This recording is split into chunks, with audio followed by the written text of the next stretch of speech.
I'll be very honest, because I make a lot more money these days, I don't budget because if I just keep my lifestyle the same, the expenses are very, very consistent. Yeah. So I used to be like so stickler. Every penny I would track because I made only $8 an hour.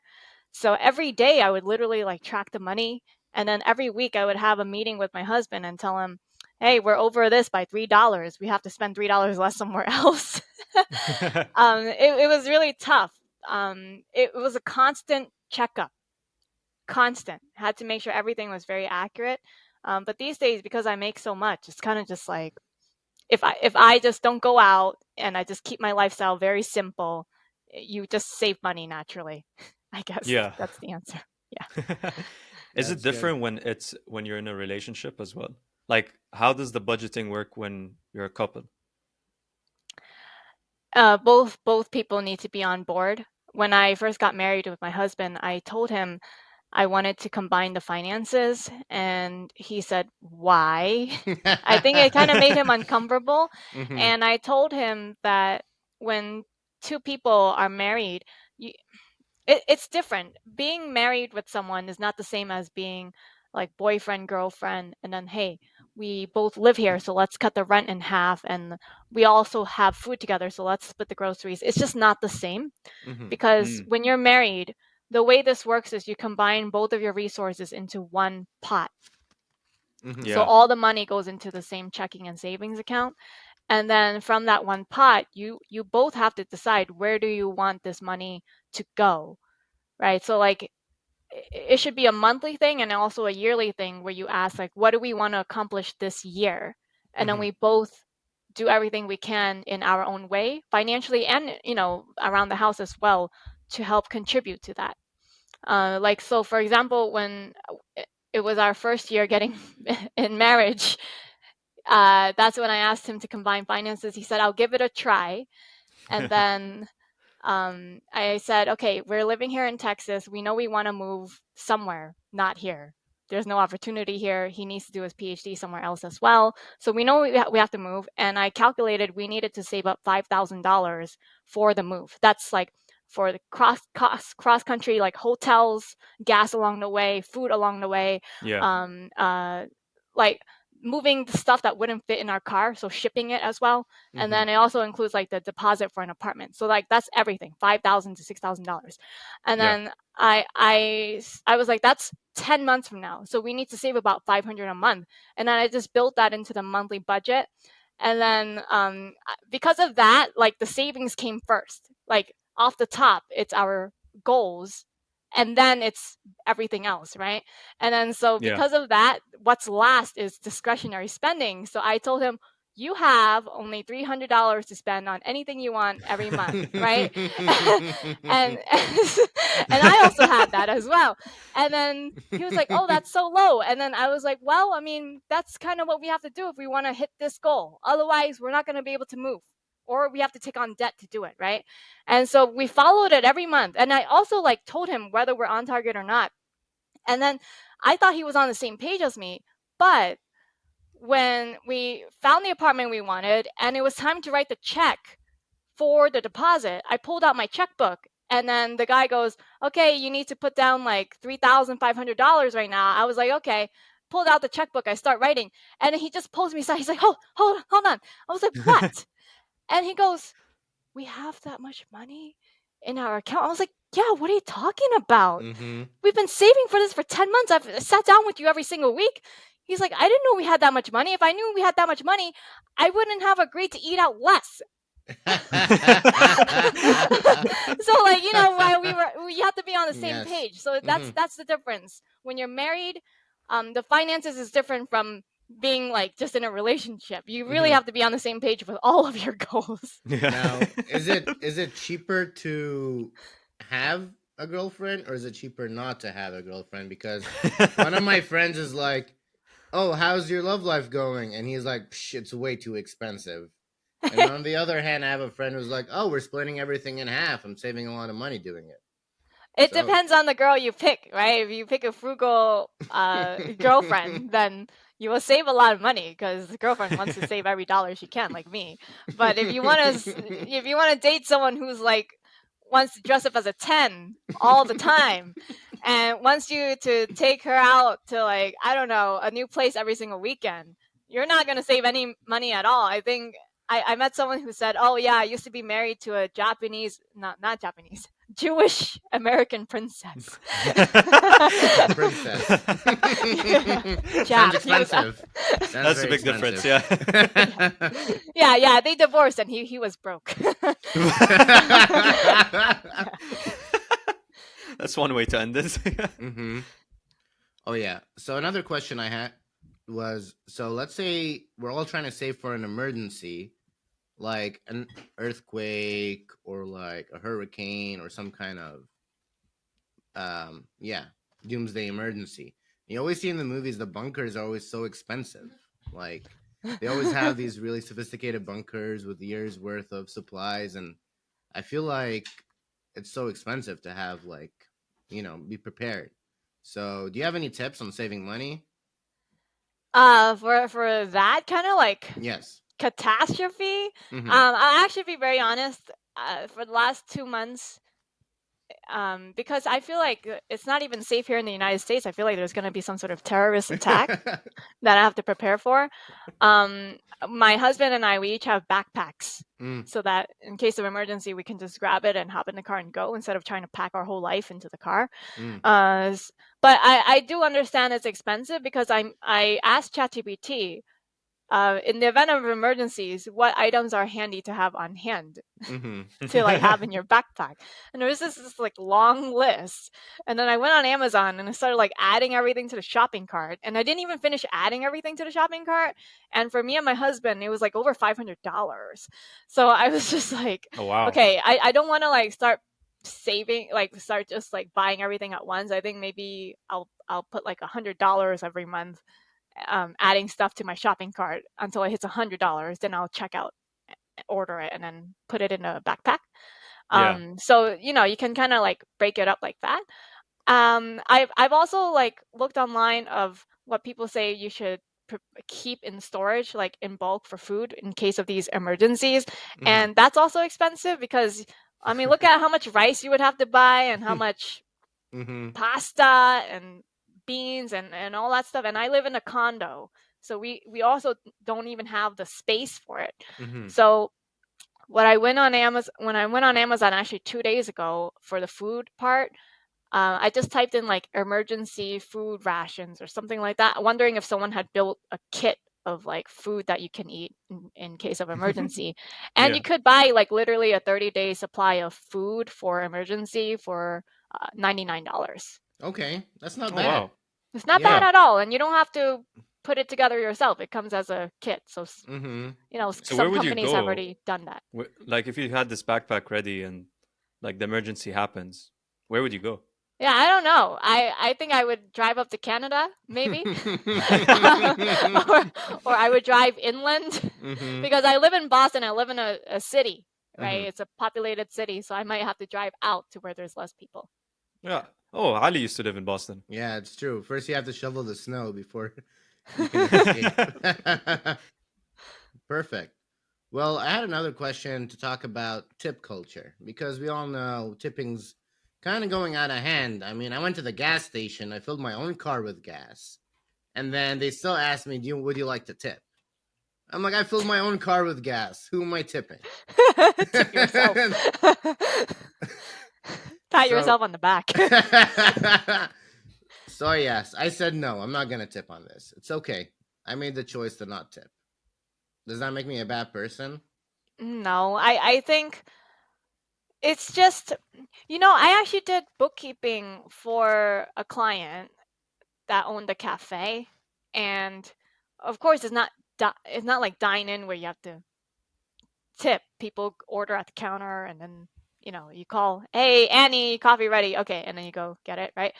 But like, and some sandwiches maybe, right? It's not like a sit down where they serve you. And he has that thing on the screen asking if you want to tip. And surprisingly, a lot of people do tip. I don't know why, but a lot of people don't tip as well. And then when I had to run his payroll every 2 weeks, I was like, oh my gosh, your employees are making like 20 to 22 bucks an hour working at the cafe Oh after wow. tip. Yeah, After tip. after Wow. tip. He already pays them like a nice wage as the base. It's Mm-hmm. of course it's above minimum wage already, and then Mm-hmm. after tip it just is like a nice Mm-hmm. dollar per hour on top. For sure.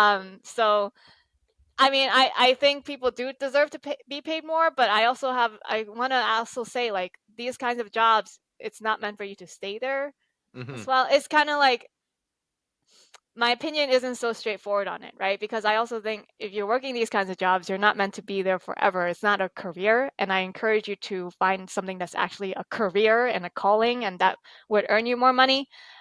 Because minimum wage jobs were not meant to pay your bills. They were just meant to like uh, be something to start you off in your life when you had no experience. Mm-hmm. Yeah, but some people, they end up working in some kind of minimum wage job for their whole lives, and their 30s and 40s, and still working in a cafe. And what I'm worried about is like the robots coming over and taking over everyone's jobs too. So you got to find a job where you can be robot proof. Would you agree with that one? Yeah, I think you do, but you need to have a whole set of skills combined Mm, that is very unique. Like, let's say if you can do both accounting and marketing and sales, like mm. that's more valuable than if you could just do accounting, right? I feel like people these days they need to be multiple things rather than just one That's in very order to be more interesting valuable. because they always tell you Hmm. should specify a niche, niche, niche, niche, niche, niche, niche, niche. Everything is niche. But what you're saying is the opposite. Is like, oh, you need to have a few different niches. I like that. Well, when you get so good at what you do and you're good at multiple things, like I'm not saying like I think what people mistake this for is like if you're good at so many things, then the depth of your knowledge must be very shallow. Yeah. And then that means your knowledge is actually quite worthless, right? But very rarely do they come across someone who's knowledgeable about many things and the knowledge goes deep Mm, to the point where whatever problem you have, oh, you have a problem in the sales area, I actually know how to solve your problem because it's it's actually like the solution is a multitude of things combined Yeah. into one, right? Very rarely do you come across people like that, and those are the people who make a lot of money. I was on an interview with a podcast host, not this one, like just a different one, and he was interviewing me, but I actually feel like he had so much more to share with the audience than me. He's very smart and he's really good at sales. Like his attitude was kind of just like, "Oh, my wife wants to buy a $10,000 handbag. Okay, I would just go make another sale." It's not like, oh, let me think about how to get this for my wife. Let's make our finances work and save for it. It was just like, oh, my wife wants this. Okay. Um, Let me see if I can just get another sale to pay for it, right? Like that's how good he is at selling. And that's from all his years of like accumulated knowledge in doing sales. And he said he would come across clients that hired other consultants to try to solve their sales problem. And it would take them months. And even after months of trying to hack away at this problem, they couldn't solve it. But then they'll hire him. He comes in and he can tell them the solution in an hour. And they're kind of just like, we wait, you just did this for an hour. How can you charge us so much? It's only 1 hour. He's like, yeah, but you're paying for like 20 years of all the experience. learning that it took for Mm-hmm. me to tell you the Yeah. answer in 1 hour. So that's kind Yeah. of how you become irreplaceable. I see. It's it's interesting that when you said that the problem can be solved because like by a person who is knowledgeable in multiple avenues. He solves the problem because it's a multifaceted issue. And do you think the reason why he's able to solve it is due to the fact that he's able to be more creative with his thinking and maybe even draw inspiration from from his knowledge in other fields? Yes, that's definitely how it is. And that's not everyone in the population. That's actually the best example I can think of is like, Steve Jobs. Mm-hmm. Yeah. He was basically the intersection of like design, Mm-hmm. right? Marketing as well. He was crazy good at marketing and technology. Mm-hmm. So he was like the intersection of three things. And because of that, iPhone and Apple became this big company. It's all because of him. I mean, do you see Tim Cook making the company what Apple used to be? No, I'm serious. I feel like he's the kind that just maintain instead of Mhm. like go Mhm. above and beyond and go to new places. I mean, they're doing that. What is it that The Apple Vision goggles. right? Yeah. But I can't foresee a lot of people jumping on buying that. I can't foresee it. Well, yeah, it's too clunky. You look like a fish, or something like an alien walking around with that thing, and it just looks a bit awkward for now. But maybe in the future it'll come with cool like Google glasses, and who like wants to watch YouTube while being out walking around too? I feel like Nobody. yeah, exactly. What kind of use does it have? You know? It's But very isolating as well. Like yeah, for you're sure. really being separated from reality at that point. Mhm. So you got to save money, make more money, and that way the goal is to have a lot of money. What do you plan to do Wow. with all your money? I mean, I think the real goal is to be happy. So Mm-hmm. if you're happy doing what you do, that's the most important thing. Um, like I don't push people to tell them like you need to make more money, you need to choose a career that pays a lot of money. I tell people you should pick a career that makes you really happy. So for my husband in particular, he likes to sing and he Mm-hmm. also likes anthropology. Those two things do not make a lot of money, Mm-hmm. right? But I've always told people if you do what you love to do, you will find a way to earn a living at it that is enough to pay your bills. Maybe if you find the right market, the right person who will pay a lot for it, you can earn a lot as well. I mean, there are artists that earn a lot of money as well, right? Um, but it's important to do it both sides, saving money, living below your means, so then you can continue to do what you love to do. Because, like, let's Mm-hmm. say there was this photographer, he was my headshot photographer a few years ago, and I asked him, what's the secret? Why do you have such an extensive portfolio and why do you have so many clients coming to you? I researched so many headshot photographers in Boston, and there were only three that stood out, and the others weren't, they didn't seem like full time photographers. It seemed Mm-hmm. like just a side gig for them based on what I was seeing online. And he said, Annie, the secret is you need to be frugal. And then I asked him why. And he said, it's because when you're first starting out and you don't have a lot of clients, especially repeat clients or word of mouth referrals, if you're not frugal and you spend so much money on your lifestyle, you won't be able to stay in business for those Mm-hmm. years when you don't earn a lot. But because I was frugal with my money and I spend very little money, I was able to continue doing photography even during those years when I wasn't earning a lot of money. And that's how I've been able to stay in business for 2 decades. That's so smart. Yeah, exactly. Live below your Yeah. means and think about it more of a long term thing.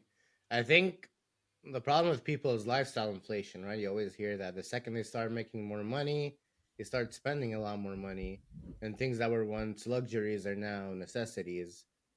Like I used to I used to be able to be fine sleeping on a twin bed, and now I need a queen bed. I don't know why. I don't want to live on a twin bed as an adult.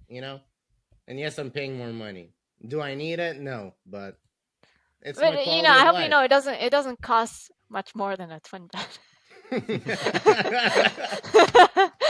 You also got to know that it's maybe like if on Amazon, right? $100 difference, it's okay. Okay, thank you. Yeah, but like, why do you think people like? I hear a lot of times people say, "Oh, I can't live with roommates. I have to live by myself," or different things like that. Oh, I need a more expensive car, or oh, I need to get a massage once a month. You know, you don't need to get a massage once a You month. don't need one, and A they paid use the month. word need, Yeah, right? They exactly. want one. Why does that happen? Um, I'm actually not sure because I had a totally different upbringing. So I'm Mm-hmm. actually really grateful for everything that my parents gave me because we grew up very poor. Mm-hmm. Every time I asked my parents for something, it was just like, no, we don't have the money. And so now that I'm an adult and when I started making my own money, I was like, oh, I can use this money to buy the things that I want. And I'm actually just so grateful because my mom, I think growing up, she kept telling me, because she grew up in communist China, Mm-hmm. I think right after the Cultural Revolution, and there was a famine, and you wanted to buy food, you couldn't buy food with money.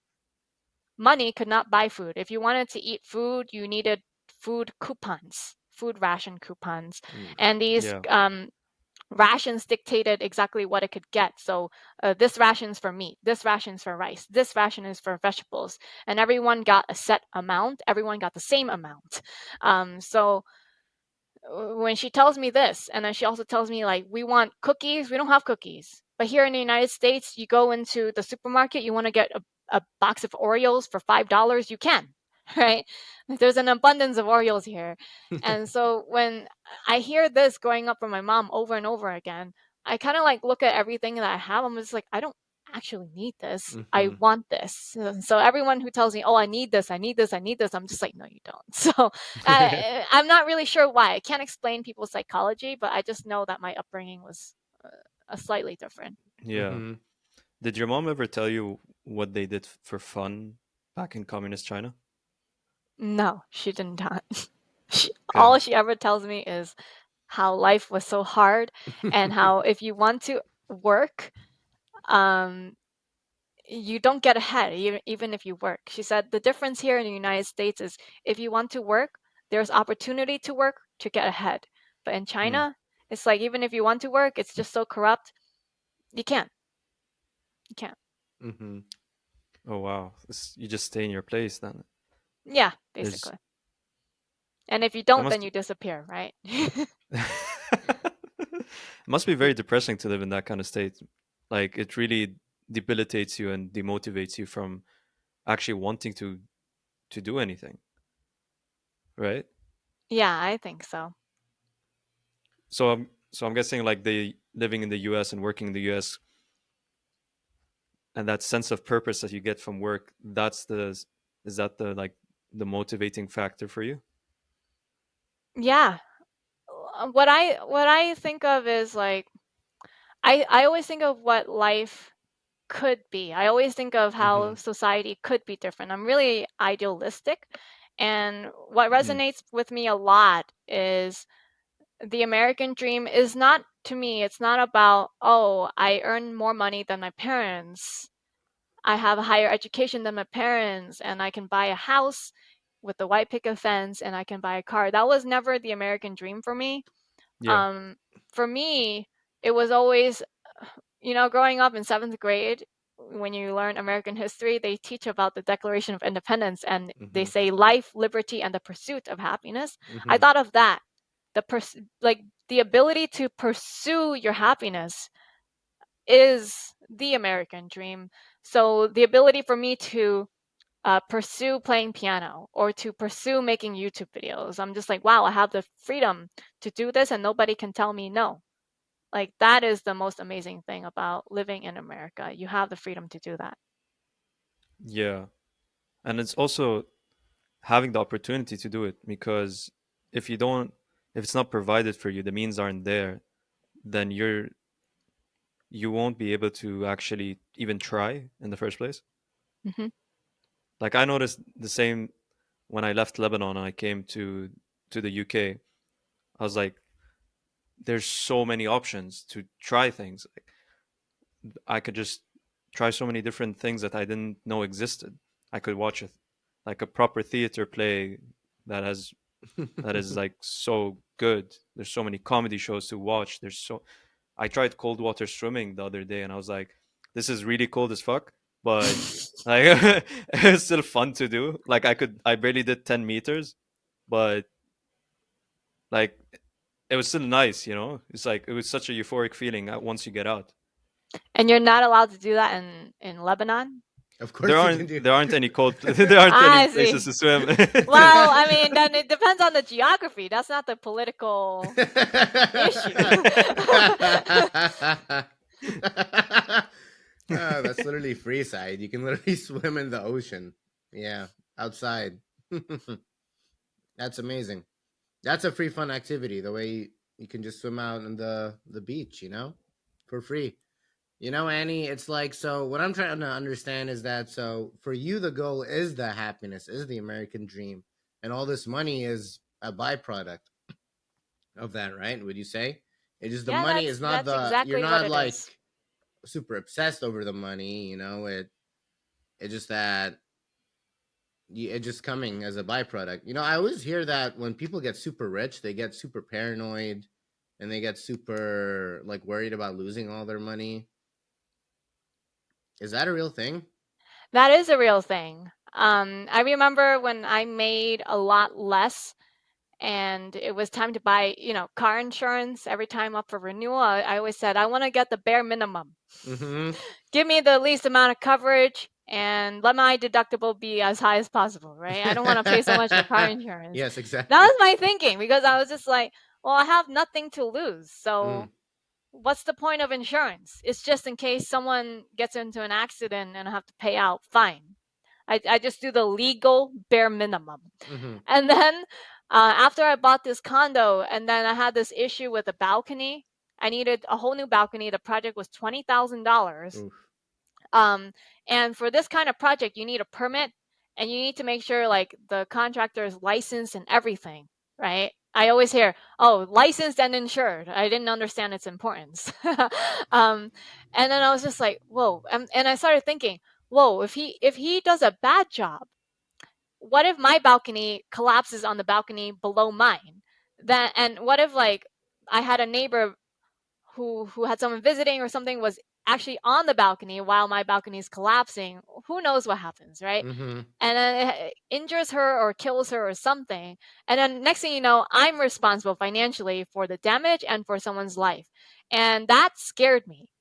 That really scared me. So that at that point I was like, okay, let's increase the homeowner's insurance, let's increase the car insurance, and let's Oof. get umbrella insurance as well to go with it. Yeah.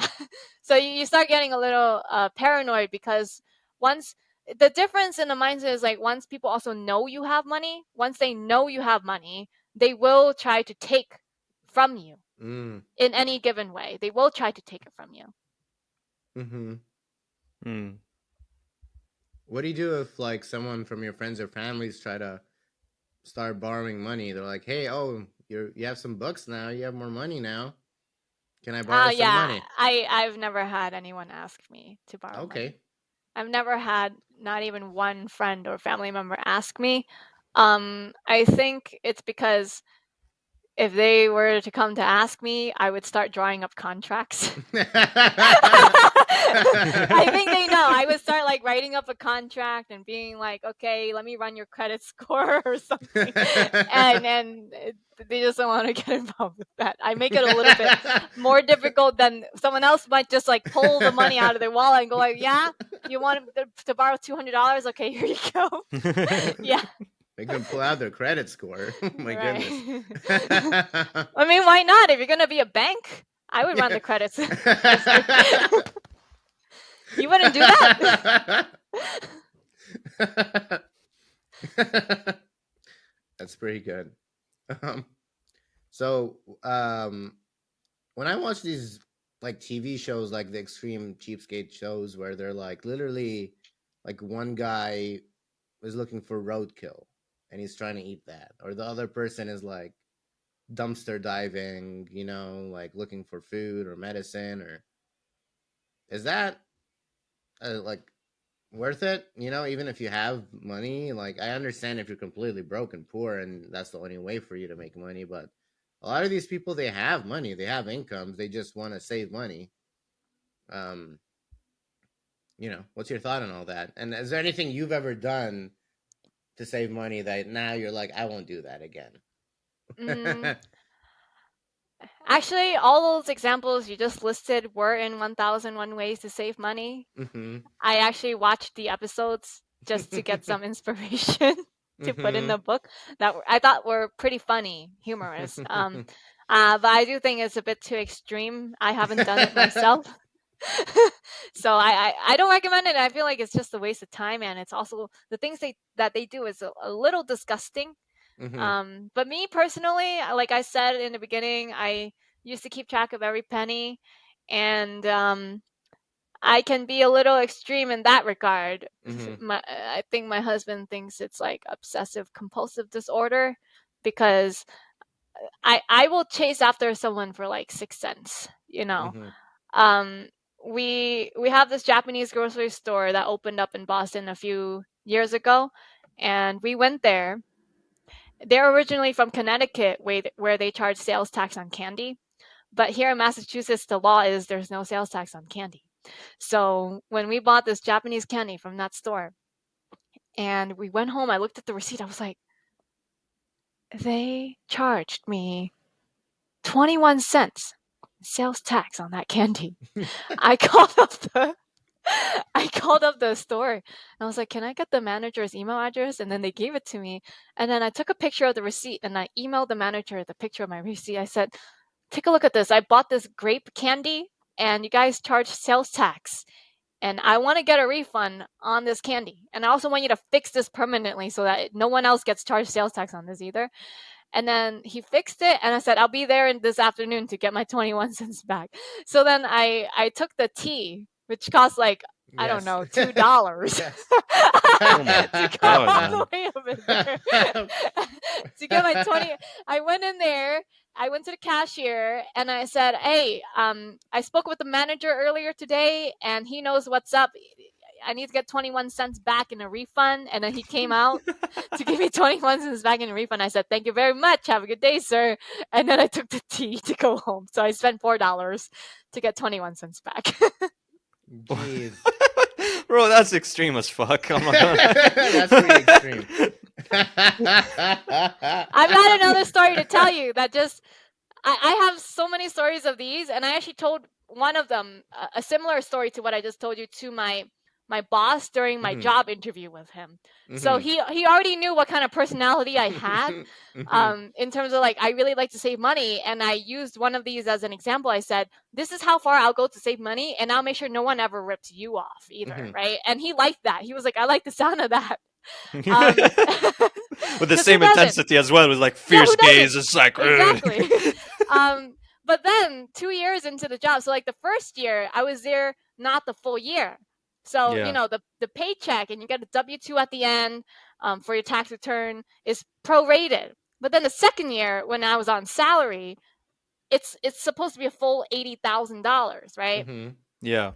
And because there's 26 paychecks in the year, they did 80,000 divided by 26, which then when you multiply that out back again, it became like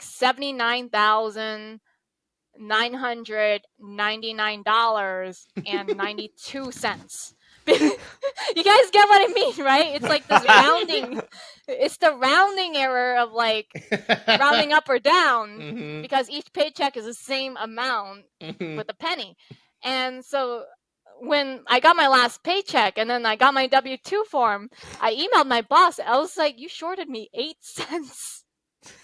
And and I was dead serious in the email. I wasn't like, angry. I was just pointing out the fact, "Hey, you paid me 8 cents less than you were supposed to based on our contract." And then he emailed me back. He was so angry. He said, "You're being so disrespectful. You're saying I didn't pay you. I paid you the money. Um, what do you want me to do?" And then I was like, "No, I think you just made a genuine mistake. You had a rounding error on my paycheck. I thought you were gonna do like a final adjustment for the last one for the year, and you didn't. I didn't know that." And then I was like, "Oh my gosh, he's so angry in this email. I don't know. Is he gonna be angry when I see him during our meeting?" So I was like bracing myself for the in-person meeting. I was like, "What am I gonna say? Like, just to calm him down." And then I walk in, and then here on his desk, he has 8 pennies. He goes, "Here you go, 8 cents. Don't spend it all in one place. By the way, this is even better because it's not being reported to Uncle Sam. So you got an extra 2 cents right there that's not taken out for tax."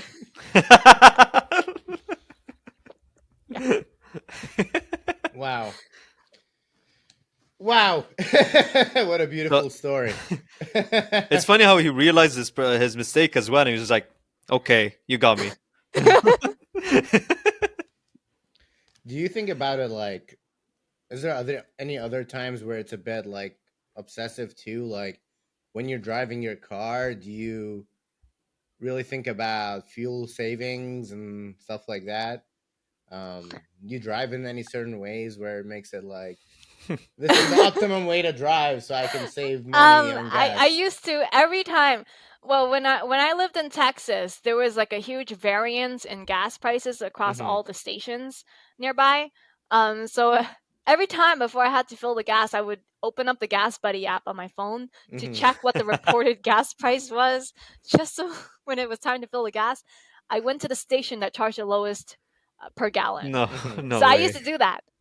But now what I do is because there's only like three near where I Mm-hmm. live, then I always I now know which one always has the cheapest price, so I just keep going back to the same one. But yeah, like I would do Yeah. things like that.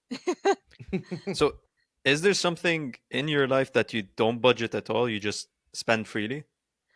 Like piano, which is actually really expensive. So I bought a $15,000 piano, Oh wow, and yeah, nice. like an actual acoustic upright piano, and I got like the more expensive option as well because I said I'm not going to practice if I just get the normal version. I want the silent version where I can practice with headphones on. So Mm. that way when I press All the key, right. nobody hears any noise, right? Uh, Yeah. After 9 p.m. And so I spend a lot on that, and then lessons as well. That's freely, and then I also have like music theory tutoring that I take. Any sheet music I have to pay for, concerts I have to go to. I spend freely on this one. Yeah. Okay. So, is this something that, like, from what I'm understanding, is like you would spend freely on something you truly enjoy, like your hobby? Is that correct? Yes. Would That you? because it's always about happiness, like I said. Yeah. So in terms of your work and earning money, do what makes you happy, but Mm. budget. Live within your means. And then in terms of spending money, spend as little as possible on life's necessities, and then like go big on the things that really bring you joy in terms of spending money. Okay. Yeah. No, I think that's great advice. To be honest, it's I agree with that. Can I ask you about credit cards? I know you're kind of anti credit cards, but I've saved a lot of money on those, cash backs, and then also on the sign up bonuses, you know me. So I have a few credit cards to be honest, and I pay them in full every month. I'm like a good guy. And my credit score is pretty good. Thanks for asking. But then, yeah, I mean, why are you so anti credit card? Has your mind changed on that, or you still paying cash for everything? Oh yeah, since I wrote that book. So you're doing it based on when I wrote the book in 2017. When I Mm-hmm. wrote 1001 Ways to Save Money in 2017, that was the year I was earning minimum wage, and I had to get my husband on board on saving the $5,000. That was that year. Mm-hmm. So I was very anti credit card back then. But after we moved to Boston and we started earning more money, that's when we started using credit cards. So I think cash is the way to go when you don't earn a lot of money and you need to like keep an eye on every single penny. And it's not so easy to do that with credit card because it's just like numbers on a screen. So Mm-hmm. psychologically, it's different, right? Versus when I use cash, when I saw the money out and then I physically see how much I have left for each budget category, I was like, okay. And that helps me stay on budget. But once you start earning more money, I feel like the credit card is kind of just like what you do. You can Mm-hmm. budget with the app, budget here, and you just pay it off in full every single month. It's a psychological thing. Mm-hmm. I see. Yeah, I never pay interest on those credit card loans. I'm not gonna let them get me, never in my life, hopefully. And then also, but the one thing I do pay interest on, which I really hate, is my student loans. But what am I supposed to do? I went to college. There's nothing I can do now. I still have those student loans. I'm paying them back every month. Yeah, I the thought the only thing you president have. was gonna Oh wipe no, he's off. not gonna. They're never gonna do that. I thought I was gonna get relief, man. No, Never. they're never gonna do that. Your only option is to earn more. That's really your only option. You Mm-hmm. gotta have some sort of, if your full-time job is not enough, you either get a new full-time job that pays you tens of thousands more, so you easily pay it off, or you get something on the side, a part-time job on the weekend, or start your own side business in addition to your full-time job. You need basically that's an income problem. It seems like you have no problem living within your means. So Okay, sounds good to me. So don't rely on anyone. Don't rely on any kind of president or any kind of government to yeah. waive away your student loans. You just got to do it the right way. But I do have something that might be interesting for you to know. So when I married my husband, he has student loans, right? And so, but he's still in school, so the payments aren't due. But like some years I said, oh, you know what? We can start paying off your loans before you even finish, right? And so he owes 40K. We've paid off 18K. I think we that's owed. really good. That's great. That's Yeah. amazing. So he owes 22K. It's not that much. I could easily pay that off in a year, right? But what I did was, so my boss owns 2 companies, and so I asked him, can we just split my paycheck into those 2 companies? So like I work part-time for this company here and part-time for that company here. And then the tax code is such that employers can give you student loan repayment as a benefit. So they can like make payments on your behalf as part of your paycheck. Okay. Or they can pay you back for your payment that you made to the student loan as your paycheck, right? And that's not taxable. Wow. So basically, Nice. like for example, I don't remember what the limit was. I think it's 5,500 per year per That's company or amazing. something like that. So that's why I asked to split it off into 2 companies, because then that puts it at like 10,000 or 11,000 or something like that. But like for you to make $10,000 in student loan payments, you would have to earn 13,000. You get what I mean? Yeah. Yeah. Like you'd have to earn 13,000, pay your taxes out of that, and then you'll have 10,000 left to pay your student loan debt. So why not ask your employer instead to, lower your salary and instead use that difference to pay your student loan direct, so that's not taxable. You get what I mean? That's amazing. Or Yeah. next time you get a new job, as part of the negotiation part for the offer, you ask them instead, hey, actually, I'd be okay if you just lower the salary a bit and give me the student loan repayment as a benefit or something like that. Well, You That's a can great really idea. smart. ask for that. Yeah. That's a great idea. Or you could be a student for the rest of your life and just keep racking up the loans. Forever student. See, that's a really smart thing, and that's totally legal. That's a totally legal way. You're just finding the different ways to make it work. That's what I love about everything you do. I have a lot of friends that do like shady things, like shoplifting to save money, or Whoa. yeah, I know. I've never. Oh, because you're in LA. That's why. Whoa. Because it's technically it's legal to shoplift here, but yeah, up to $900. Right? Up to $900. I've never done it because I think it's morally, disgusting. But I understand that different people have different beliefs on it, and yeah, I don't know. But that's, in my opinion, not right. What I did once, though, once we were at a restaurant, and then there was this like ad that said that you get before the 4 o'clock you get this whole meal for like $20, and then we ate, and then afterwards they charged us, it was $40. And then my friends were like, oh, okay, we're gonna just pay this. And I was like, wait a second, they said it was $20. The ad is right there. And so I called the manager. I was like, look at the ad, it said $20, you're charging me 40. And then he was like, oh, you're so right, we're so sorry. And then he fixed it back to 20. Bingo. And well, you didn't steal. You just pointed out the fact. Yes, no, I did I just pointed out the inconsistency, and they made it work. Exactly. So that's another way I've been able to save money in my life, and that's another hack. My last question. I have one last question for you, Annie.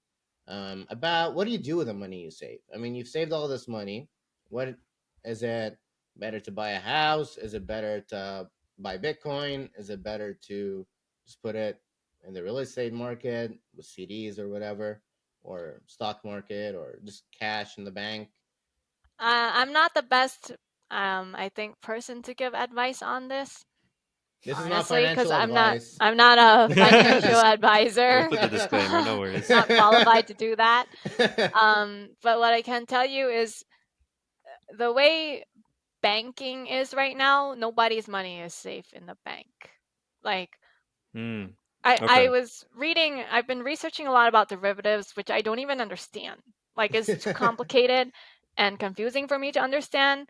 But something about, like, there's just too many derivatives on the bank's balance sheet. Not, they're not even on the bank's balance sheet. They're off the balance sheet, so that Mm-hmm. it makes the banks look healthier than they really are. Mm. Mm. And the banks are also having a liquidity crisis right now as well, because of interest rates and because of the decreasing money supply in the economy. And basically, there will be more bank collapses at the rate it's going, and whoever comes out on top with the money out is basically a game of musical chairs. So I wouldn't feel safe having the money in the bank. And people keep asking me why I don't understand the logic, blah blah blah. I personally, intuitively, I just don't feel it's right. So I've taken everything out. I don't have anything in the system. I personally, I put all the money into either cash or gold. And then Mm. once it all collapses and nobody has money, and I think when the government realizes nobody has money and they want to print money, and your dollar basically becomes valueless, and there's going to be a lot of inflation, then at that point, that's when gold comes in handy. Because, like, let's say if gold is $2,000 right now, once the government starts printing more and more, gold will be worth more as well. It can buy Yeah. more, and you can use that to also buy real estate when it's cheaper. When nobody has Mm-hmm. money, real estate prices have to drop. So Mm-hmm. while the price of gold goes up, the price of real estate goes down. So you can Okay. actually take advantage of that. But I'm not a fortune teller. That's the thing. Yeah, that's true. I'm not a fortune teller, right? That's just what I personally did based on my research. Yeah. So, other than gold, what else would you advise people to put their money in? I mean, I see people saying to put their money in cryptocurrency, but I cannot advise on that, because I just personally, I feel like if I don't own it and it's not in my hand, I'm not comfortable. Not comfortable with it at all. Mm. Um You need more trust. You need to see it. it's about the trust. Yeah. And also because I think my mom told me, actually, our family used to be wealthy. I didn't know this until my mid-20s, but my relatives actually, on both sides of the family, used to be wealthy until the Chinese Communist Party took everything away. Oof. And, Oh, like, okay. my great-grandfather owned 26 chain pharmacies in China and in other Asian countries as well. And so when the Chinese Communist Party took over, they seized all of his assets in China, all his real estate, all the money in his bank account, everything became property of the government. And so when he tried to escape from Guangzhou to Hong Kong, the Border Patrol wanted a bribe for him to be able to get out. And because everything was seized, he couldn't get out.